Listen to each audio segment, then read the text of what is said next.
the dream of unity. It began with silence, an ancient, aching silence that echoed across a dying earth. Not the silence of peace, but a hollow quiet that follows centuries of war, where even the wind no longer dares to whisper over ash-covered bones. This is where our story starts, not with glory, not with gods, but with a man whose name would be erased from history, spoken only in reverent whispers or defiant curses. The Emperor of Mankind, the Earth, or as it was then called, Terra, was broken. Humanity had risen high and fallen hard. The age of technology, a golden era of innovation, expansion, had collapsed into the age of strife, a cataclysm of warp storms, mutant uprisings, and civil war. Once proud cities had become radioactive ruins. Planet-wide networks of knowledge and peace were now battlegrounds for techno-barbarians, warlords, and things far worse. And through it all, he watched. The Emperor had walked among humanity for millennia, hidden behind many masks. Philosopher, scientist, warrior, but never ruler, until now, when the stars became unreachable and mankind turned on itself. The Emperor emerged from the shadows, not as a mere man, but as a godless god, a being of impossible intellect and power who refused to worship anything, even himself. His mission was singular: unity. Mankind must rise again, not fractured and fragile, but strong, rational, and eternal. But unity required war, and so began the Unification Wars. The Emperor did not march alone. From the depths of his gene labs, he forged superhuman warriors, the Thunder Warriors. Brutal, flawed, and short-lived, they were monsters built for one purpose: conquest. With them, he broke the techno-barbarian tyrants of Terra, shattered the mutant kingdoms, and silenced the rogue AIs. His empire wasn't built with treaties. It was carved from fire, steel, and corpses. But the Thunder Warriors were not the future. They were a means to an end. The Emperor's true ambition lay far beyond Earth. He dreamed not just of unifying Terra, but bringing every human world across the galaxy into a single, indomitable Imperium. To do this, he needed more than brute force. He needed generals, flawless, immortal sons, not men, not clones, something more. He called them Primarchs, 20 perfect beings, crafted with the Emperor's own genetic material. Each one was designed to embody a different aspect of war, leadership, or ideology. But the warp, chaos itself, had other plans. Before the Emperor could raise them, the Primarchs were stolen. In a blinding moment of psychic sabotage, the forces of the warp scattered them across the stars, flinging them to distant worlds. Each child crashed onto a different planet, alone, vulnerable, and watched. But the Emperor did not waver. He began again, using the genetic legacy of each lost son. He created their children, his legions of Astartes, the Space Marines. Each legion was tied to its gene father. Each carried fragments of his nature, his instincts, his flaws. And when the time came, they would be reunited. Thus began the Great Crusade. Picture it: a fleet so vast it eclipses suns, thousands of warships bursting from the void, worlds liberated or conquered in the blink of an eye, the thunder of drop pods, the hymns of bolt guns. One by one, the Emperor found his lost sons. Some had grown into noble rulers. Others had become warlords or prophets or tyrants. Yet each bent the knee, or appeared to. The first found was Horus. Horus Lupercal, the brightest star, the most beloved son, loyal, charismatic, a general without peer. For a time, he was the only son the Emperor had found, and in those years, their bond was unbreakable. Father and son, master and chosen. Horus was given command of the Lunar Wolves, and eventually was named Warmaster, second only to the Emperor himself. But seeds once planted do not show their roots until it is too late. As the Great Crusade raged across the galaxy, the Emperor made a decision that would shake the Imperium to its core. He returned to Terra. Why? To build a device, a secret project, the Webway Project, a gateway through the warp that would bypass its dangers and grant humanity safe, instant travel across the stars. But he did not explain this to his sons. He simply left. The command fell to Horus. The Warmaster now bore the weight of the Imperium. Yet the absence of the Emperor was not just a political gap. It was a wound in the soul of his sons. They were weapons built for war. They sought meaning, purpose, recognition. And in the Emperor's silence, darker whispers began to creep in. The warp had not forgotten the Primarchs. Chaos was watching. Let's pause here, because this is a turning point. Everything before this, the wars, the triumphs, the reunions, was the ascent. What follows is the fall. The heresy was not born from a single act. It was whispered into being. It was written in blood and pride and betrayal. The greatest tragedy in the history of mankind would be authored not by alien invasion or demonic assault, but by family, by sons turning on their father, by brothers drawing blades on brothers, by love twisted into hatred. And it all began with Horus, the Primarch project, seeds of gods scattered in the void. In a secret vault beneath ancient Terra, the Emperor stood alone, crafting not weapons but demigods, 20 giants, bred not only for war, but for the salvation of mankind. And yet, before his great plan even began, the stars themselves scattered his sons to the far corners of the galaxy. The Primarch project had begun, and it was already falling apart. Humanity, fractured across the stars, had lost its unity. The age of strife had shattered civilization into isolated pockets, each one fending off warp storms, mutant plagues, or worse. Mankind needed not just soldiers, it needed legends, icons, beacons. The Emperor would create them, from flesh and science, warp energy and genius.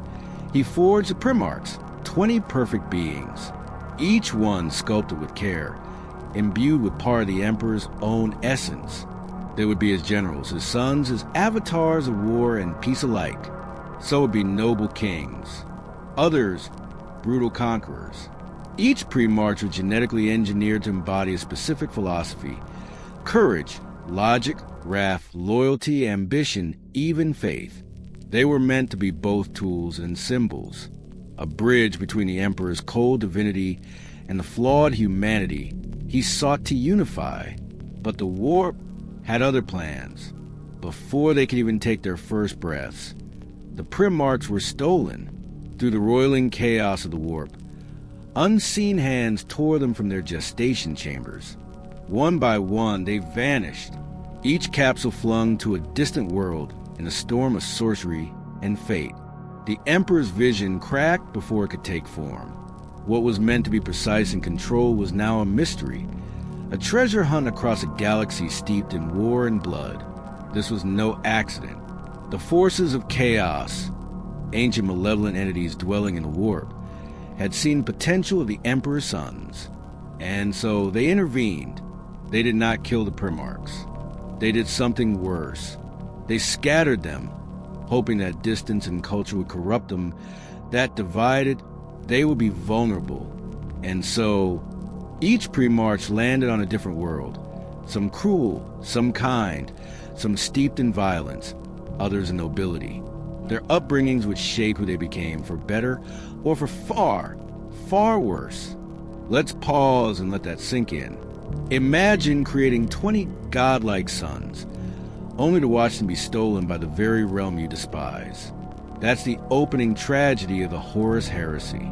The Emperor, so often portrayed as untouchable, was dealt a blow even he could not prevent, and from that wound, the rest of the galaxy would bleed. Still, he adapted. Unable to find his lost sons immediately, the Emperor moved to the next phase of his plan: the creation of the Astartes, the Space Marines. using the genetic blueprint of each missing Primarch. He created legions of superhuman warriors, each one reflecting the traits of their absent gene sire. These were not just soldiers. They were spiritual echoes of the Primarchs themselves, crafted to bring humanity back into one fold, one Imperium. And so began the Great Crusade. World by world, the Space Marine legions marched. Behind them came order, civilization, compliance. But with each new star claimed, the question remained: where were the Primarchs? The first was found on a death world of ash and storms. Leman-Russ, the savage warrior king of Fenris. Then came Lionel Johnson, noble and distant. One by one, they were discovered, each ruling their worlds like gods among mortals. Some were loved, some were feared, all were extraordinary. When a Primarch was found, he was reunited with the legion crafted from his own gene seed.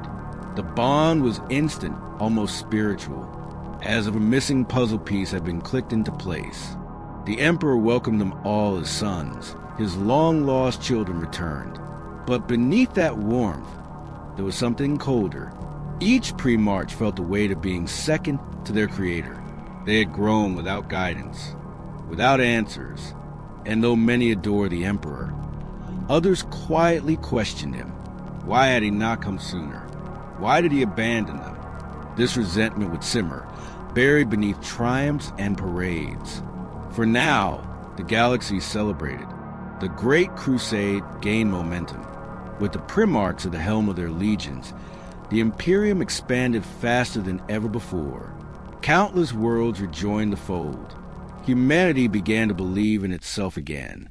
And yet, the cracks were forming. Because while the Emperor's plan was back on course, its foundation had shifted. His sons were loyal, but flawed. Their upbringings had shaped them into something beyond his control. Some were ambitious, others prideful. Some carried deep scars from brutal worlds that had no love for gods or kings. And the warp, it was still watching. The gods of chaos, Khorne, Tzeentch, Nurgle, and Slaanesh, had tasted the power of the Primarchs once. They would not ignore them now. Seeds had been planted, fates entwined, and among these 20 superhuman giants, one would fall further than the rest. His name was Horus, but we are not there yet. Not quite. First, we must understand what the Primarchs were before the war, before the betrayal. Because in peace, they were heroes, and in war, they would become legends. Seeds of betrayal, the poison in paradise. The stars burned bright above Isstvan, but beneath that light, treachery stirred in silence. It began not with thunder, but with whispers. Whispers seated in the minds of the proudest sons of the Imperium, those who had once sworn undying loyalty to the Emperor.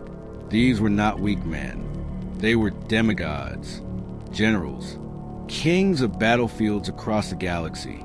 And that was precisely why they were targeted. For in the warp, something vast and patient watched. It did not strike like a beast. It corrupted like a disease.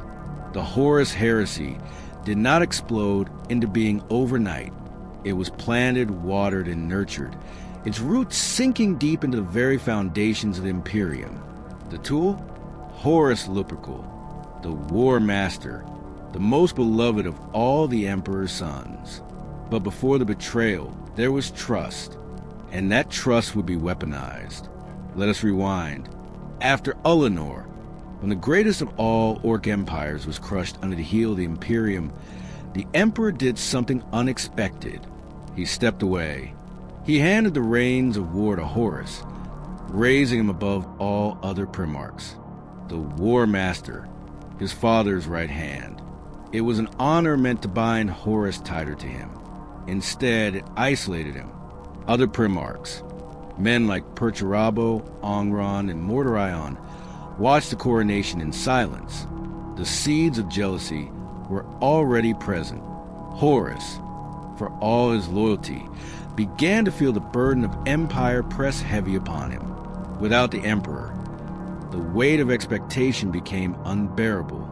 And it was precisely in this moment of pressure that the serpent struck. On the world of Davin, Horus was wounded not just in body, but in soul. A blade tainted by the warp pierced him. His body lay broken, and with it, the hope of the Great Crusade seemed to falter. The Primarchs gathered, helpless. Apothecaries worked in vain. And then came the Lodge, the warrior lodges. Harmless at first, brotherhoods formed within legions offer more than just camaraderie. They offer forbidden knowledge, old ways, healing that bypass the Emperor's science. Desperate, Horus's closest allies, men like Erebus of the Word Bearers, whispered of rituals that could save the Warmaster. And so, they turned to the warp. In the darkness of the Eye of Terror, Horus awoke, not in a hospital bed, but in a vision, a place where gods and monsters walked freely. He was shown visions of a future where the Emperor was worshipped as a god, while his sons were cast aside, forgotten, discarded. A future where the Imperium would rot from within under tyranny, disguised as order. But these were lies woven with threads of truth. The Chaos Gods, the ruinous powers, did not simply demand Horus's loyalty. They fed his doubts. They fanned his fury. They promised a new empire, one where the Primarchs would rule as gods, not tools. And when Horus awoke, he was changed. His wound had healed, but his soul had rotted. He returned to the crusade not as the Emperor's weapon, but as Chaos's sword. And this is where the tragedy accelerates. Horus did not lash out in madness. His rebellion began with strategy, with calculation. He manipulated loyalties. He poisoned minds. He called upon the warrior lodges to sow dissent across the legions. He didn't need to fight for power. He made them give it to him. He first turned to those who were already bitter. Fulgrim, the perfectionist. Mordorion, the outcast. Angron, the slave who only knew war. Their resentment made them easy prey. Others, like Magnus of the Thousand Suns, were tricked into betrayal. Magnus, who only sought knowledge, was cast as a traitor for warning the Emperor. His trust shattered. He was pushed into the waiting arms of Tsench, the god of fate and change. And thus, the traitor legions were formed. Not overnight, but over months of lies, manipulation, and quiet treachery. The heresy was not yet declared. The galaxy still turned.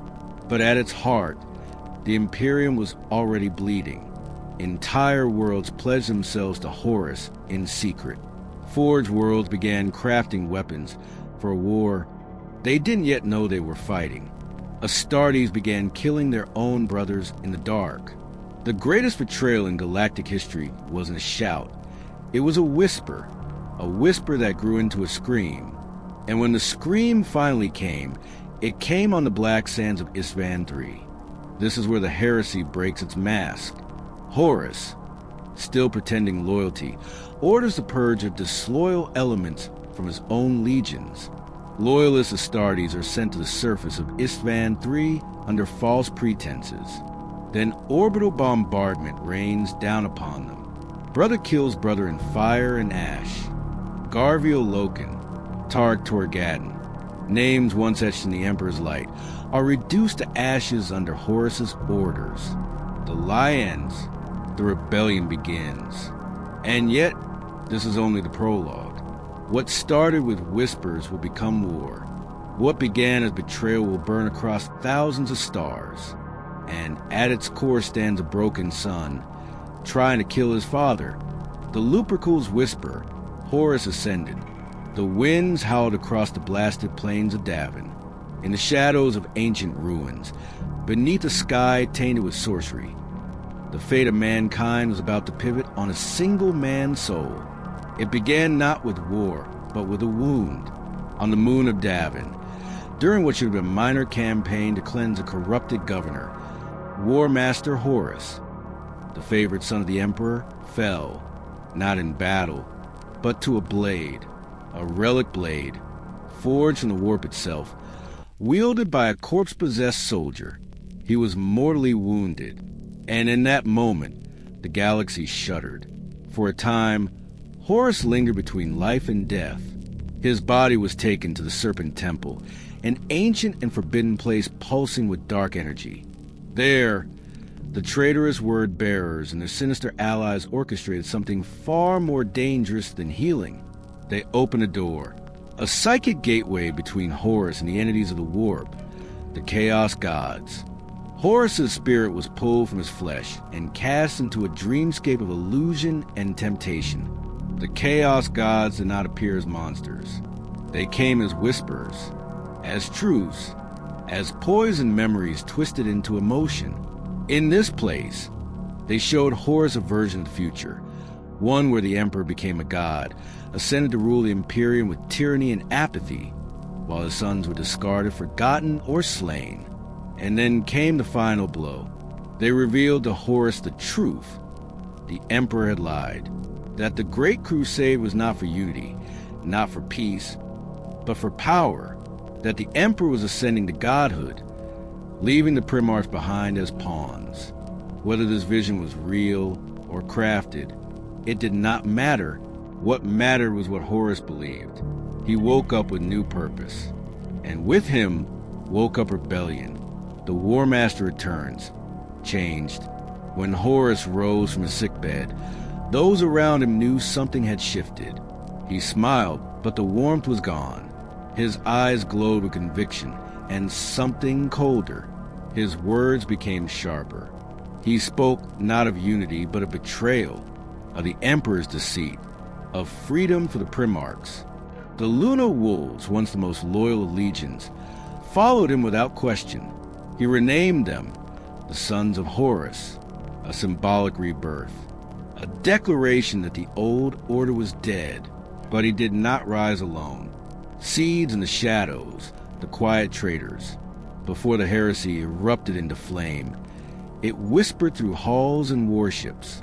Horus moved in secret. He reached out to the other Primarchs, and not all were immune to his words. Some followed because they too felt betrayed. Some because they hungered for power. Others simply could not bear the Emperor's silence any longer. Angron, already a barely restrained rage incarnate, found a kinship in rebellion.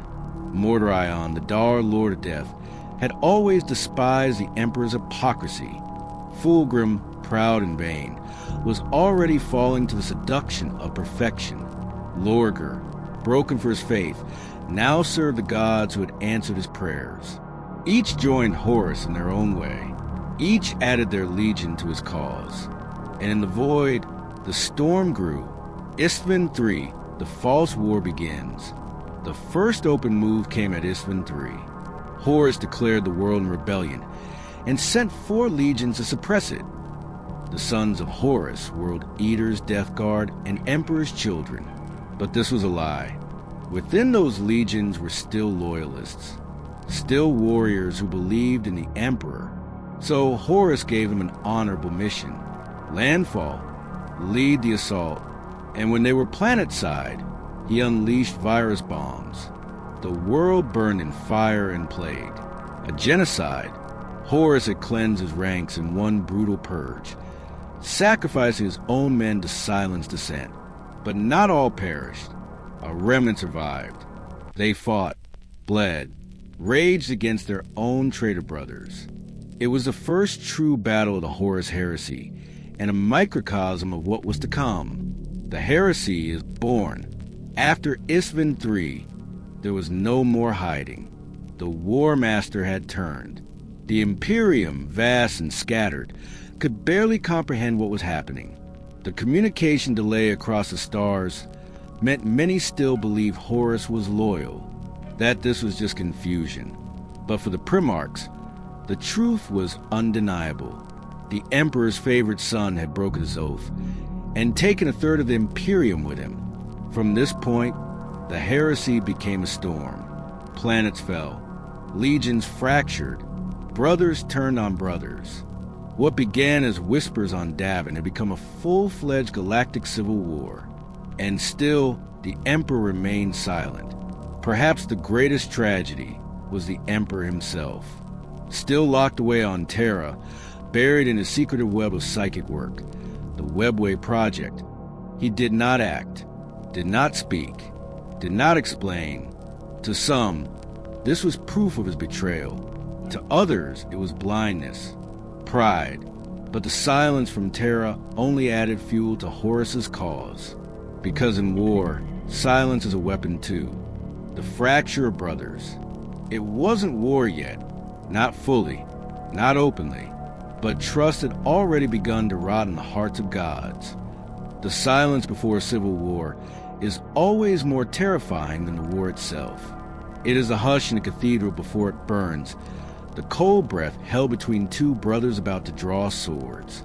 And in the Imperium, that silence had begun to stretch unbearably. Warmaster Horus stood crowned in glory, praised by the Emperor, beloved by his brothers, trusted with the very reins of the Imperium. But within him, something was breaking, and the first cracks were invisible to all. Let us slow down here. Not all betrayals are born in fury. Some are whispered into the ear. Some are sculpted carefully, over years, by those who know precisely how to shadow loyalty without leaving fingerprints.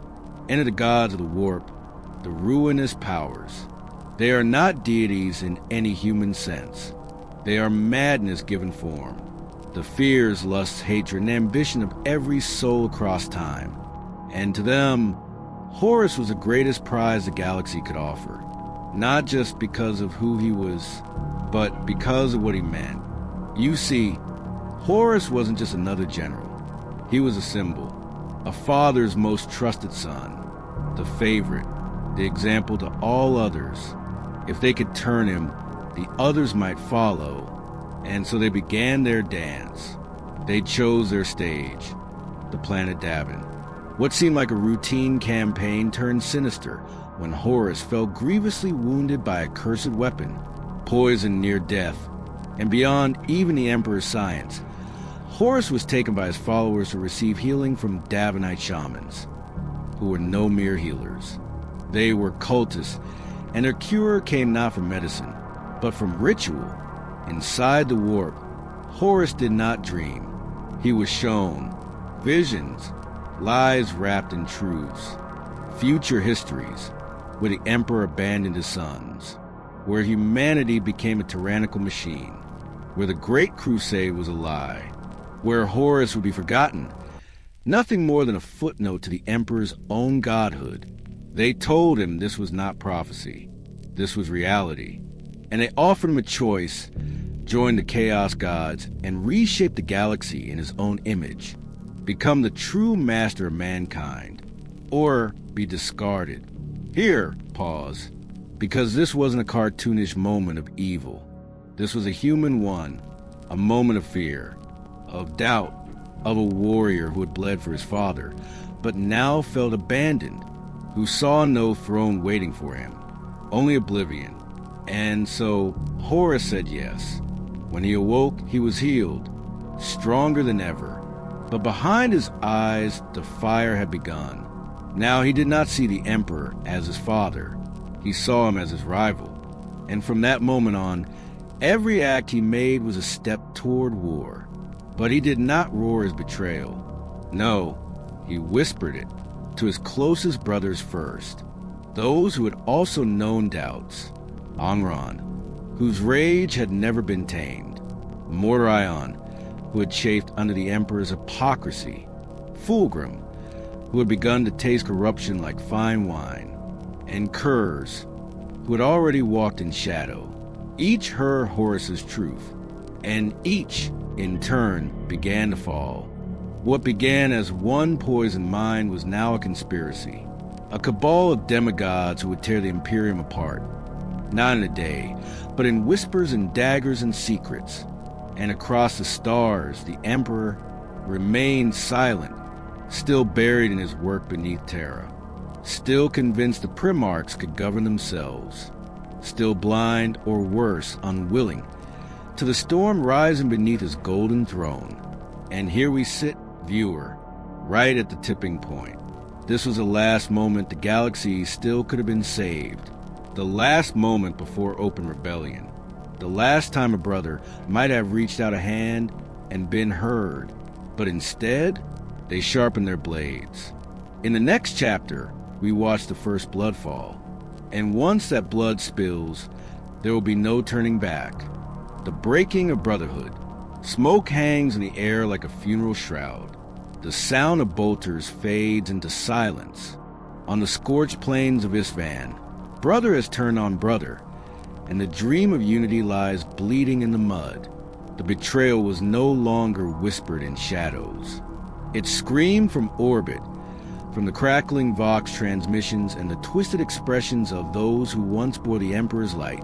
The Horus Heresy had entered its most savage phase, the Isstvan massacres. The Emperor had once entrusted Horus with the weight of command, the laurel of Warmaster. Now, that trust would become a dagger plunged into the Imperium's throat. But betrayal, true betrayal, requires intimacy, and Isstvan was personal. The Drop Site Massacre. It began with loyalist legions answering the call. Horus had claimed the planet Isstvan V, had fallen into rebellion. He requested support. 7 legions responded, for were loyal. The Raven Guard, Iron Hands, Salamanders, and a contingent of Imperial Army regiments. 3 were traitors masquerading as loyal, the Night Lords, Wordbearers, and Iron Warriors. The plan was simple: conquer the planet, cleanse the rebellion. But Horus had already twisted the truth. As the loyalist Astartes made planetfall, they found resistance waiting. Trenches, gun emplacements, fortified structures that had no place in a supposed uprising. Still they fought. Days turned into nights filled with fire and blood. The Salamanders surged forward with Vulcan at their head. The Iron Hands advanced with cold, brutal efficiency under Ferrus Manus. Corvus Corax led his Raven Guard from the shadows. But the trap had already been sprung. On the signal, the traitor legions turned.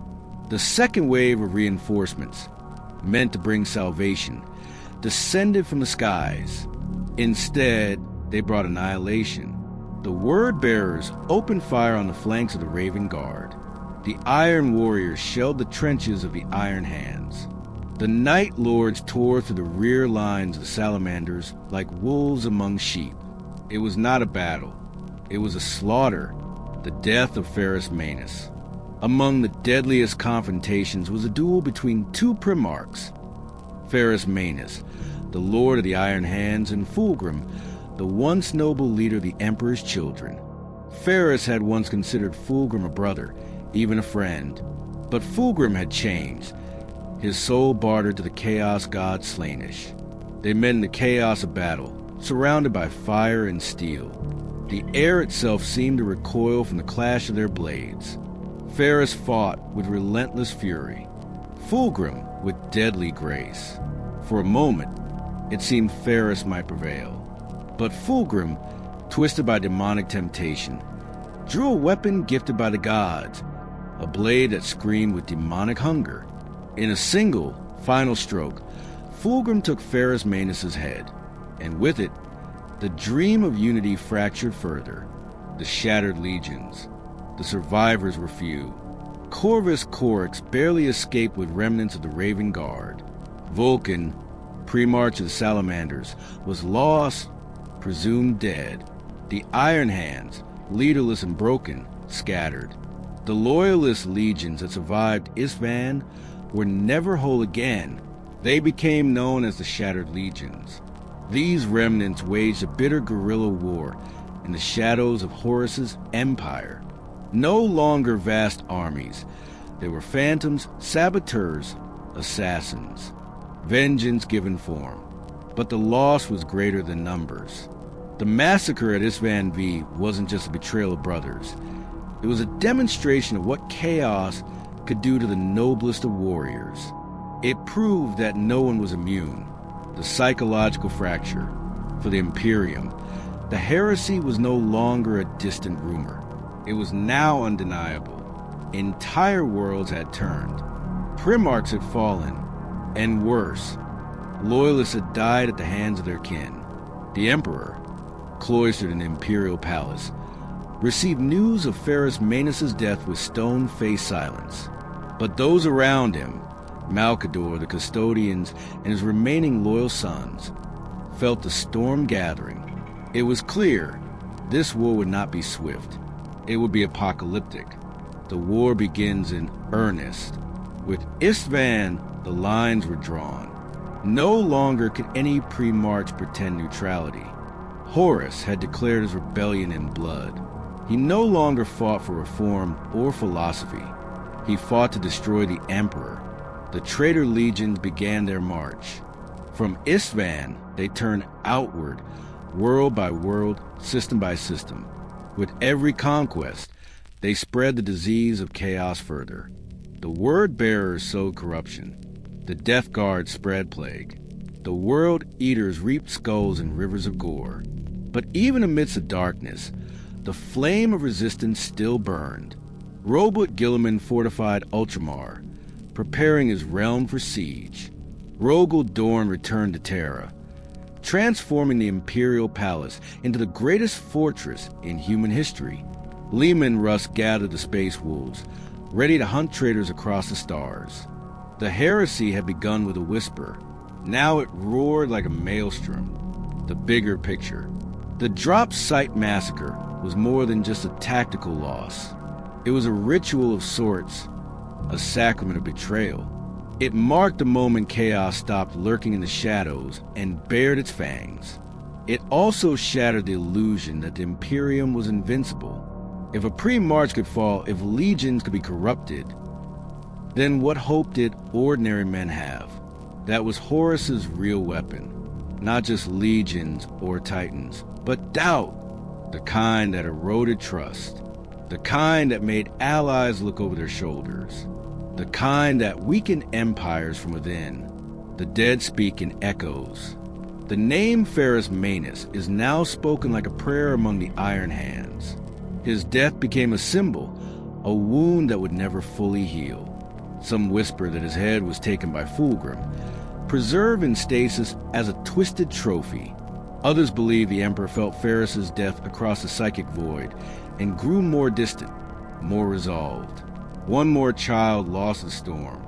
Corax, shattered by guilt, would never again speak of Isstvan without bitterness.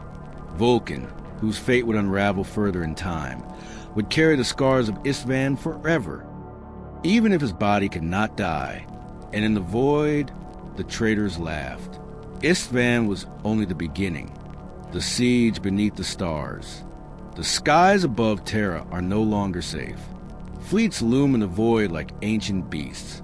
Warp storms ripple across space-time, churning the galaxy into a storm of lies, blood, and broken oaths. The long war is coming home. The Warmaster's ambitions had outgrown worlds. Now he set his eyes on the cradle of mankind itself, holy Terra. But before Terra would burn, Horus needed time. He needed chaos, distraction, disruption, discord. And so, he unleashed a wave of violence across the stars, choking the Imperium in 1,000 separate wars. This was not a mere rebellion. It was a galactic unraveling. The Shadow Wars begin. After Isstvan, the heresy entered its longest, bloodiest phase, the Shadow Wars. These weren't sweeping, cinematic battles on open fields. These were sieges, assassinations, planetary purges, and deceptions. Loyalists and traitor alike began carving the galaxy into kill zones. On Kolth, the Ultramarines faced the Word Bearers in a war buried in deceit. The Word Bearers had pretended to be allies, then turned their guns in a moment of treachery. Guilliman's sons, once the most organized and efficient force in the Imperium, were thrown into chaos. The world cracked under orbital bombardment. Loyalist fleets were scattered, communications cut, systems isolated. And in that confusion, the Ruin Storm was born. The Ruin Storm, a warp-born cage. You must understand, Horus didn't need to defeat every Loyalist force. He only needed to isolate them, with the Word-Bearer's dark rituals and the blood spilled across Kolth and beyond. The Imperium buckled. Warp storms tore open across the eastern fringe, cutting off entire sectors from each other. The ruined storm was unlike anything humanity had ever seen. It didn't just block travel, it warped reality. Planets twisted, time fractured, communications bled static. This was chaos made manifest, not in demons or cults, but in uncertainty, in fear, in the breakdown of civilization. Entire systems cried out for aid, but no help could come. And so Horus advanced, unhindered, while Guilliman and the rest were caged by the storm. Angron unleashed. The butcher's nails sang. On Nuceria, the World Eaters returned home, but not to reminisce. They came to erase. Angron, maddened beyond reason, no longer fought for liberation. He fought for rage itself. The butcher's nails, those cursed implants in his skull, had all but consumed him. Once, he was a tragic figure. Now, he was a monster made of blood and brass. Entire cities were flattened. Civilizations devoured. The World Eaters stopped distinguishing civilians from soldiers. Every planet became a testing ground for their evolving brutality. Worse still, Angron was changing. Warp energy clung to him like chains of fire. His body began to swell, mutate. The Primarch was becoming something else. Something no longer fully human. He wasn't alone in that. Mortarian's descent into decay. While Angron burned, another brother rotted. Mordorion, once the grim and determined Primarch of the Death Guard, had lost his way in the midst of the warp, caught in a warp storm during their journey. The Death Guard fleet suffered greatly. Systems failed. Food turned to sludge. Disease spread. The warp choked them, and their once proud warriors began to wither. Their salvation came in the form of a whisper, a voice in the void promising survival, strength, and release. Mordorion, desperate to save his sons, gave in, and Nurgle answered. The Death Guard were transformed, bloated, putrid, immortal in suffering. Mordorion himself became the chosen demon prince of the Plague God, a being of contagion and despair. Another brother lost. The webway burns. Meanwhile, back on Terra, the Emperor fought a silent, secret war beneath the surface of reality. He had not been idle. Long before Horus's betrayal, the Emperor had begun a webway project, a secret attempt to create a human-accessible version of the Eldar's ancient transit network. It would have freed mankind from the warp entirely. No more psyker dependence. No more demon incursions. A true path forward for humanity. But when Magnus shattered the walls of reality with his warning, the webway broke open. Demons poured in. Now, deep beneath the Imperial Palace, the Emperor fought, not with blade or voice, but with thought, with psychic might that shook the Imperium. He could not leave his golden throne. He was trapped, because if he stopped, Terra would fall from within. Scars of loyalty, Jagatai Khan chooses. Elsewhere, not all brothers had declared their loyalty. Some remained silent, watching, waiting. Jagatai Khan, the mercurial lord of the White Scars, was one such son, neither fully aligned with the Emperor nor with Horus. He had grown weary of bureaucracy and war, but the heresy came for him all the same. Horus sent emissaries, promises, lies, but in the fires of betrayal, Jagatai made his choice, not in thunder, but in silence. He drew his blade against the traitors. And so the White Scars vanished into the stars, ghosts of the loyalist cause, striking fast and leaving nothing behind. Blood runs and more will follow. By now, the galaxy bled. The heresy had become a maelstrom, consuming all. Some planets declared for Horus, believing the Emperor to be a tyrant. Others remained loyal and were purged for it. And in the outer darkness, The agents of chaos whispered to mortals and gods alike. Demons rose, mortal cults multiplied, and the veil between the warp and real space grew thinner by the hour. The Imperium was unraveling, and Terra had not yet burned, but it would, because Horus was coming, not as a brother, but as a conqueror, a warlord of chaos. And soon, the gates of the Imperial Palace would tremble beneath his siege. The Siege of Terra begins. The stars above Terra were no longer indifferent. They wept fire. Ships blazed like omens across the void. The end had come, not as prophecy, but as steel. The walls of the Imperium were no longer metaphor. They were real, and they were under siege. It began with a shadow at the edge of Sol System, a ripple in the void, a whisper of static across all channels. And then Horus came. The Solar War. Before a single boot touched Terra's soil, the war for the throne began in space. The Solar War was the largest conflict humanity had ever seen. Billions of lives lost before the siege even began. Horus brought everything. Titanic battleships bristling with demon engines. Armadas of corrupted Astartes. Traitor Mechanica monstrosities that once built worlds, now rebuild as things designed to unmake them.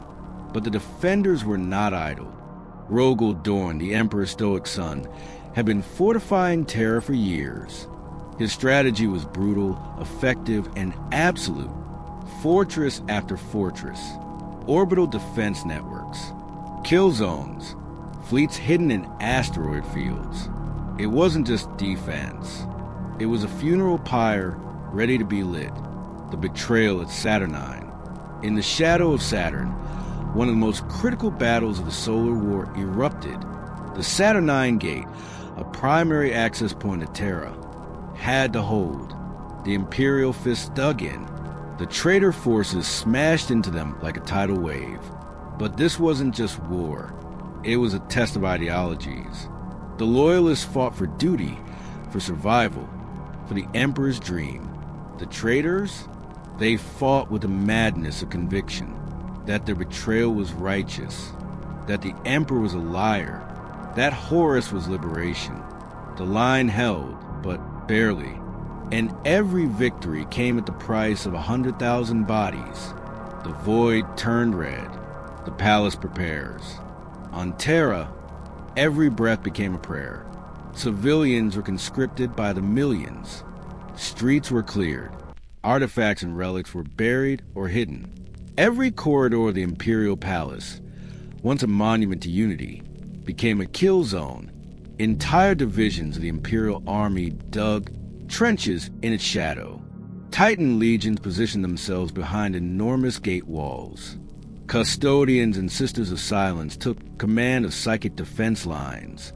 But even with all this preparation, the defenders knew Horus would reach them. It was not a question of if, only when. The sky falls. Then the outer walls fell.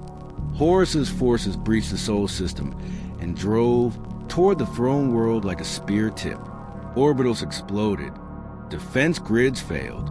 The traitor legions descended from their dropships like an avalanche of hate. Sons of Horus, Death Guard, Word Bearers, World Eaters, the full weight of chaos. But they were not alone. Demons tore open the sky, screaming through reality. Slaves to Khorne, Sench, Nurgle, and Slaanesh poured to like oil through shattered glass. Terra, once the jewel of mankind, became a slaughterhouse. And above it all, Horus watched, the Emperor's silence. And yet the Emperor did nothing. He sat upon his golden throne, unmoving, unblinking. To many, it seemed betrayal. But in truth, he was fighting a war no one else could see. The Webway war still raged beneath the palace. Demons still clawed for reality inside the throne world's walls. Only his mind, his will, kept him at bay if he left.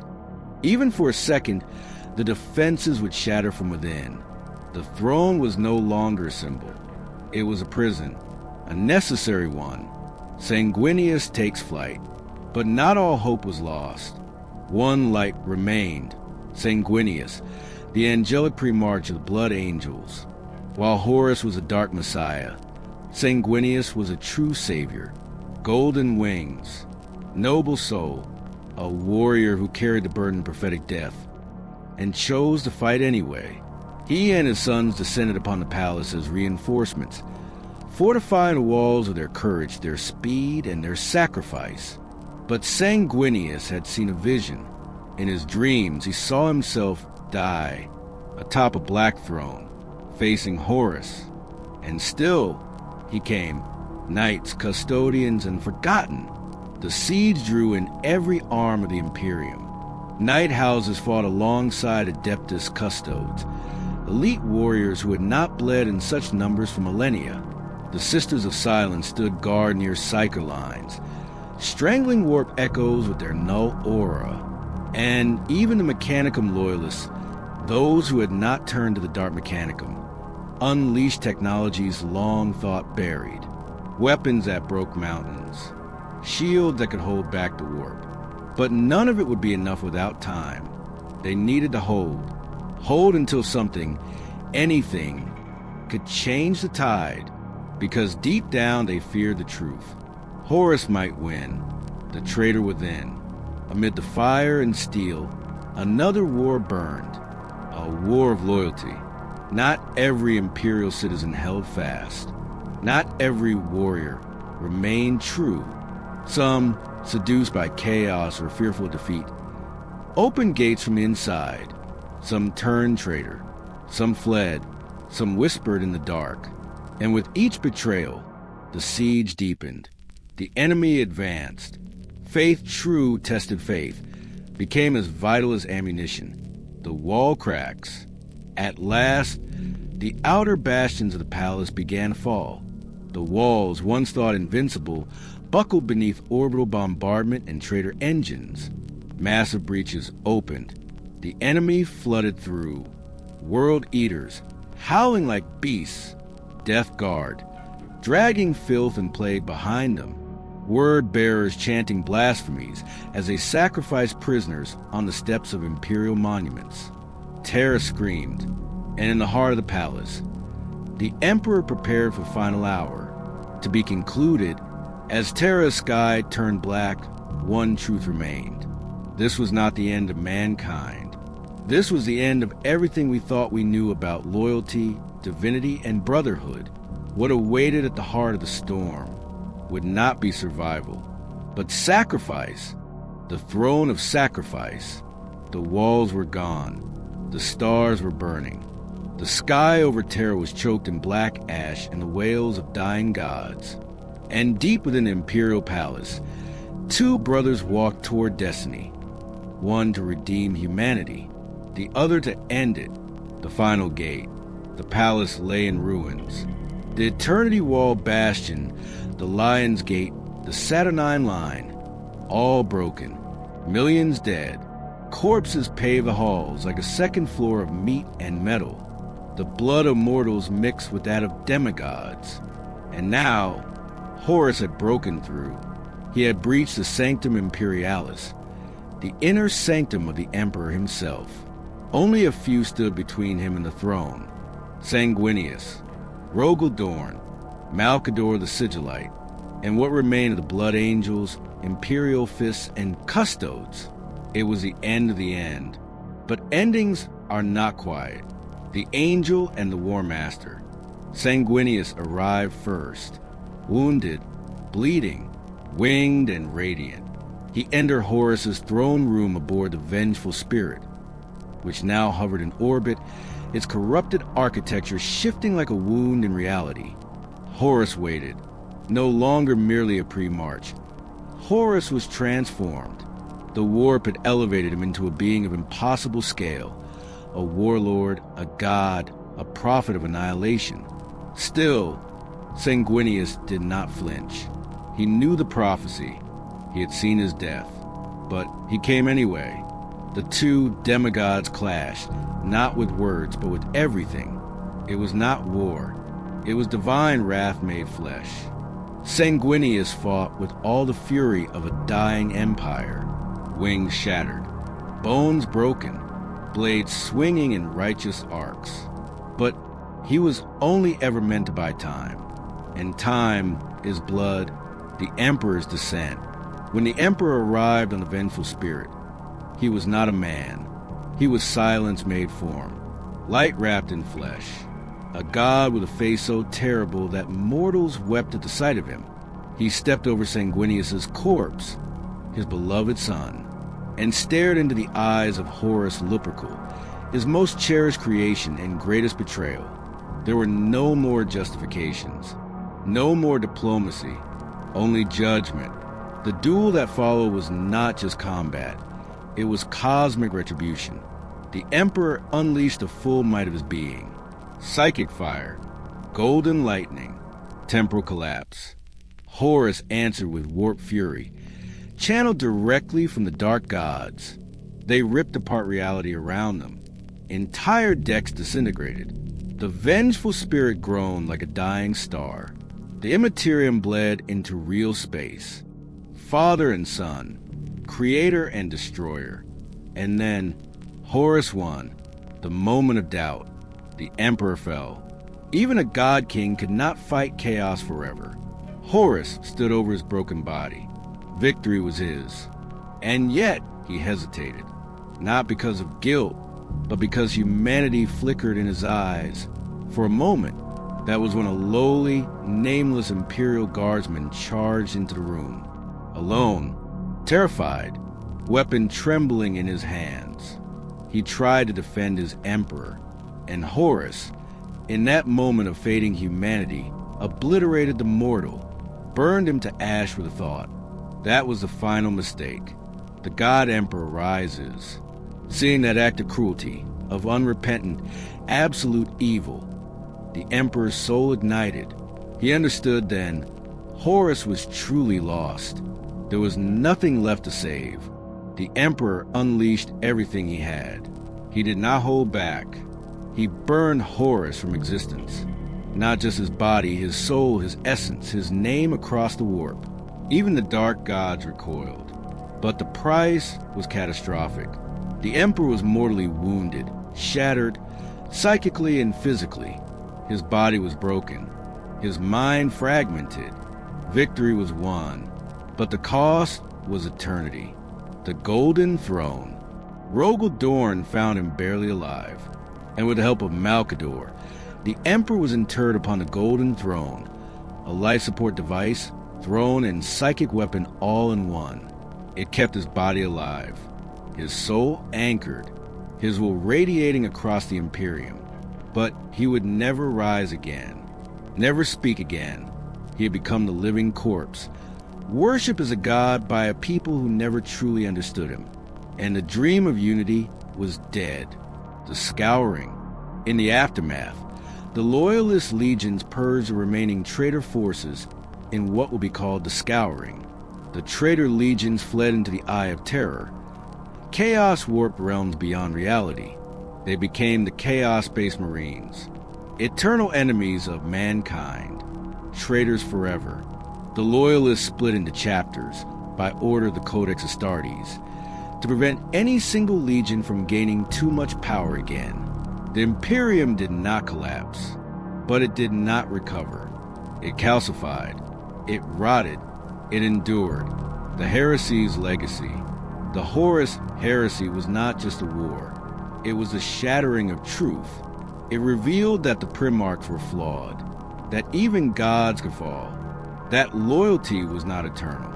It taught mankind to fear innovation, change, and even knowledge itself.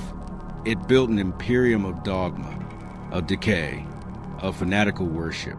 The Emperor's vision, a unified, rational, secular humanity, gone.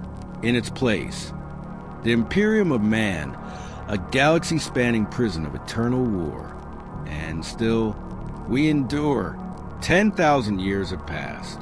The Emperor still sits, unmoving, upon the Golden Throne. He does not speak. He does not rise. But his light still guides ships through the warp. His will still holds the Imperium together. And though the Imperium rots from within, though chaos still whispers, and Xenos empires rise and fall, humanity fights on. Because in the 41st millennium, there is only war. When the heavens fell, Terra's last stand begins. The sky was bleeding, not metaphorically.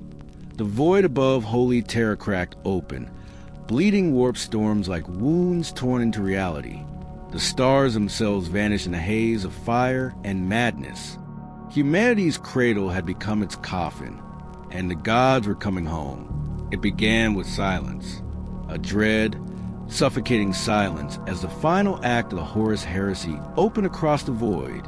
There were no more diplomatic envoys, no threats, no ultimatums, just the distant silhouettes of a fleet so vast, so vile in its formation, that it blocked the light of the Sol system. Horus had arrived. The arch-traitor's fleet, swollen with demonic corruption and traitorous Astartes, spread across the void like a plague.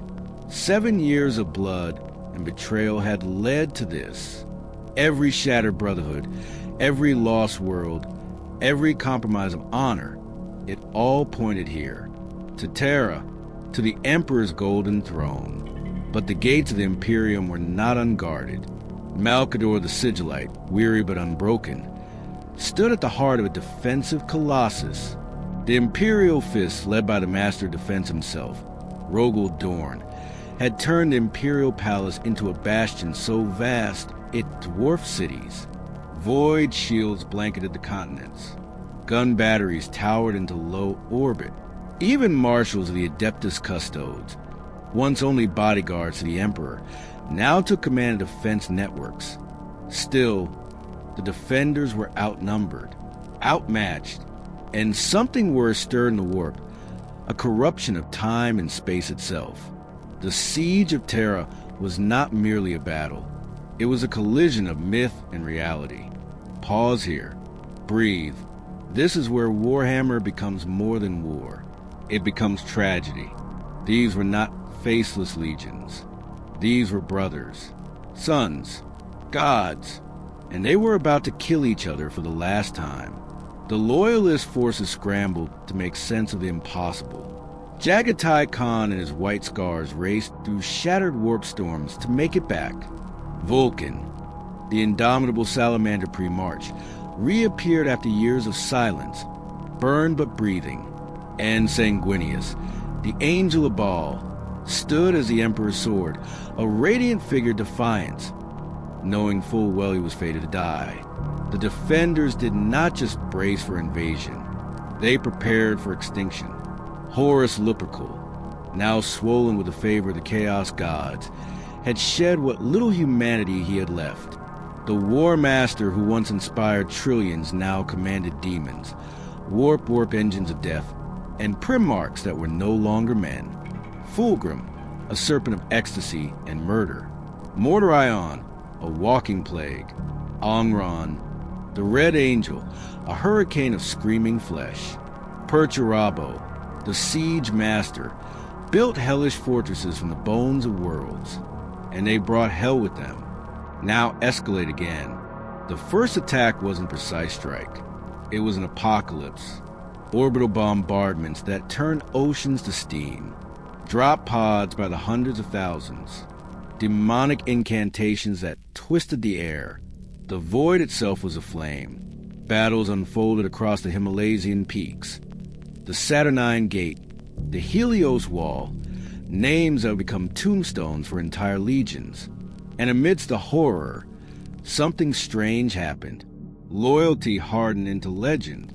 Every Space Marine who held the line at Terra knew they were not going to survive, but they stood anyway.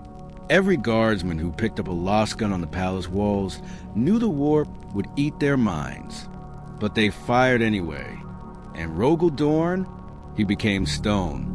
The Siege of Terra was not a battle. It was a reckoning, and even the Emperor could not remain distant. From the Golden Throne, now more a prison than a seat, he watched his Imperium crumble, not because he couldn't act, but because he had to stay seated, to keep the webway sealed, to keep demons from devouring all of mankind in a single night. That was the bitter truth. The greatest being humanity had ever known was shackled by his own burden. So he waited until he could wait no longer. Let's slow again and deepen. The emotional stakes were no longer abstract. They were personal. Horus was not simply an enemy. He was the Emperor's son. And as the palace fell piece by piece, as defenders were ground into dust by siege engines and corrupted titans, the Emperor realized something horrifying. He would have to kill his favorite son, or let the galaxy burn forever. Next escalation, treachery within. The traitor fleet wasn't the only threat. Within Terra, traitor agents had wormed their way in for years. Assassination, sabotage, psychic rituals. The walls were being breached from within as well as without. Even the Sisters of Silence, once hunters of witches, found themselves battling rogue psychers in the bowels of the Imperial dungeons. The siege was drowning. Every hour more fell. Every hour the darkness closed in. But hope flickered, faint, fragile, foolish. Sanguinius was still alive, and it was the angel who would carry the fate of mankind into the eye of the storm. The angels fall, Sanguinius, in the gates of madness. The silence before a scream is always the loudest.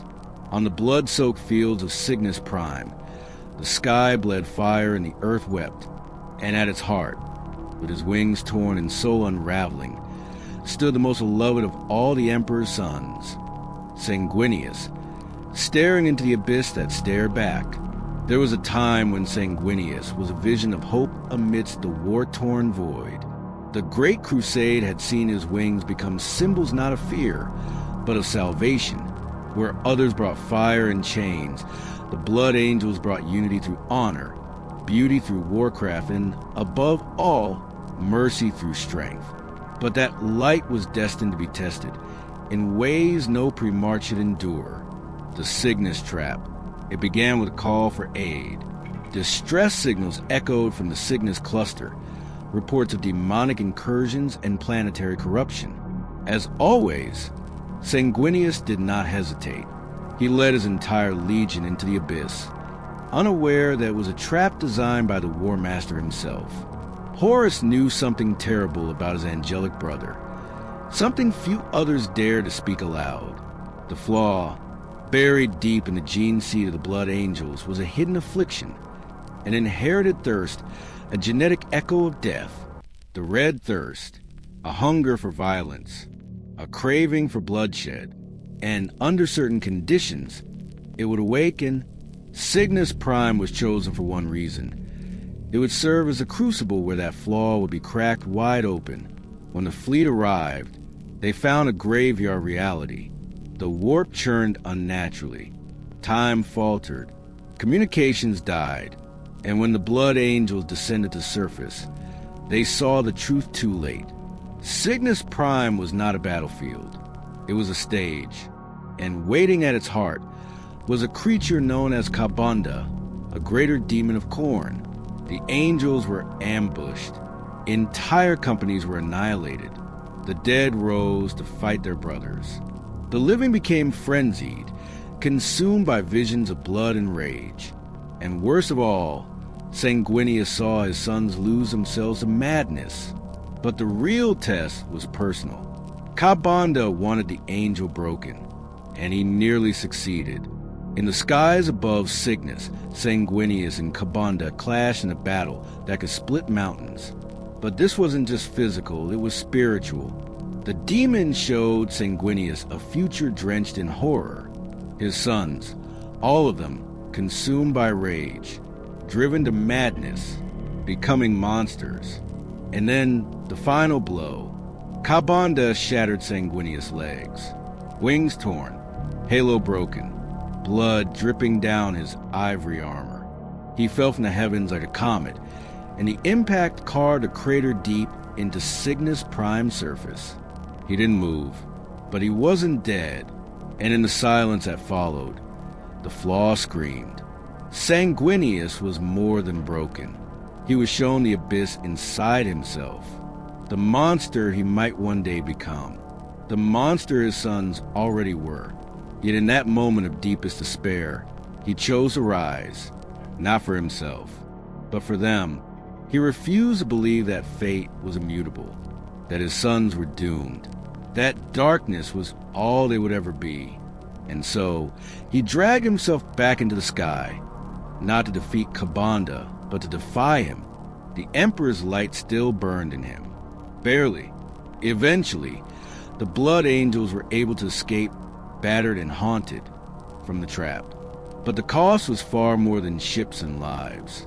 It was the knowledge that Horus had set this in motion. He had tried to destroy Sanguinius, not just physically, but morally. He had tried to poison the angel's soul. He had failed, but a seed had been planted. The Blood Angels would never be the same. From that moment on, Sanguinius knew two things.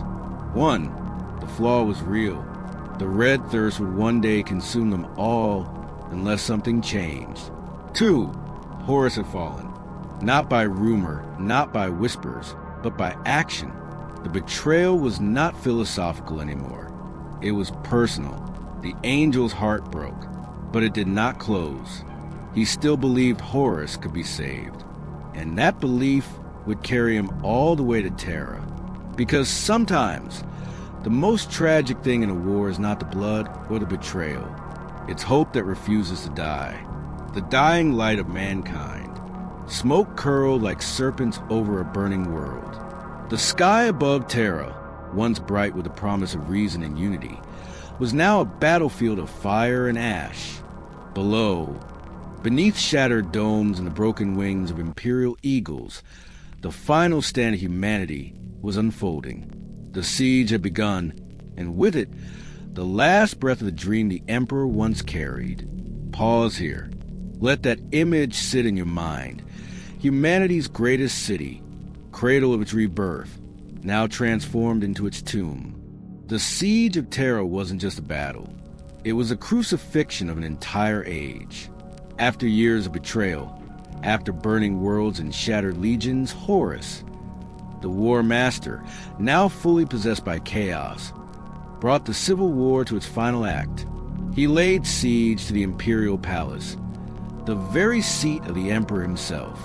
Terra, the birthplace of the Imperium, became the arena of its potential death. The traitor legions came in force. The Death Guard brought plague and filth, led by Mortarian's bloated hand. The World Eaters howled with mindless fury, their butchers' nails driving them to bloodshed without pause. The Thousand Suns, broken remnants of Magnus' pride, unleashed arcane storms that tore sanity apart. And the sons of Horus, once beloved, led the charge, now fully slaves to chaos. And behind them, the traitor Primarchs, demonic, monstrous, twisted beyond recognition, each seeking vengeance, redemption, or pure annihilation. Pause. Breathe. Now picture defenders. They were outnumbered, outgunned, but not outwilled. Sons of Dorn stood defiant. The Imperial fists, architect of the palace's defenses, were unbreakable in their resolve. Rogel Dorn himself, stoic and silent, led them from wall to wall, trench to trench. Alongside them stood the shattered remnants of loyalist legions.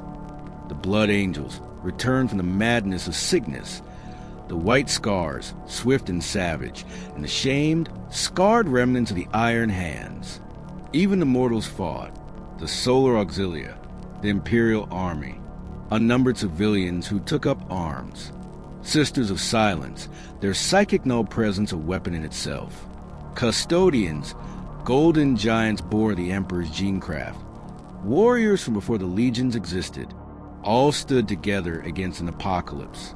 The battle lasted weeks, months perhaps. Time bled under the weight of war. The walls of the Imperial Palace cracked. The inner sanctums were breached. The sky above Terra was choked with ash, orbital debris, and demonic storms. Every hour brought fresh assaults, battering rams of warp-spawn horror, tunnels dug by corrupted Mechanicum engines, Suicide charges of maddened berserkers. But every wall taken came with a cost. Chaos paid for every inch in oceans of blood. And slowly, inexorably, Horus's forces reached the Eternity Gate, the last threshold before the Emperor's throne. It was here the Blood Angels made their stand. Sanguinius, the angelic Primarch, fought with beauty and sorrow in equal measure. Each motion was poetry, each enemy slain, a tragic note in his final song. The red thirst clawed his soul, the black rage whispered of his doom. Yet he endured, he inspired, he bled so others would not. Rogel Dorn, for all his stoicism, broke down behind closed doors. Every brother fallen weighed on him. Every breach he could not hold cracked more than stone. It cracked his heart. And in the deepest chamber of the Imperial Palace, the Emperor waited, not as a coward, but as a tactician, holding back, directing the war in the webway, preserving his strength for a single moment, the final confrontation. Then Horus opened the way. In desperation, or perhaps arrogance, he dropped the shields of his flagship, the Vengeful Spirit, daring the Emperor to face him directly. It was a trap, perhaps, a challenge, certainly, but it was the one opening that remained. The Emperor, Sanguinius, and a retinue of custodians and warriors teleported aboard the ship. Most were lost in the chaos, some slain, some driven mad. But the Emperor and Sanguinius reached Horus's sanctum, and there, in that terrible throne room of the damned, the galaxy held its breath. Horus was no longer the son the Emperor loved. He was a god thing, armored in blackened warplate, eyes ablaze with warp light. The power of all 4 chaos gods surged through him. Lust, hate, change, and decay fused into one terrible will. Sanguinius tried to stop him. He failed. The angel fell, his noble form broken, slain by the brother he once trusted. That act shattered the last illusions. There was no redemption, no return. Horus was lost. And so, the Emperor unleashed his full power. We don't know exactly what happened in that duel. Some say the Emperor hesitated, that even after all that horror, he still hoped to save his son. And in that hesitation, Horus wounded him, fatally. Others say it was a battle of gods, reality itself screaming as they clashed, timelines unraveling, warp and matter merging into storm.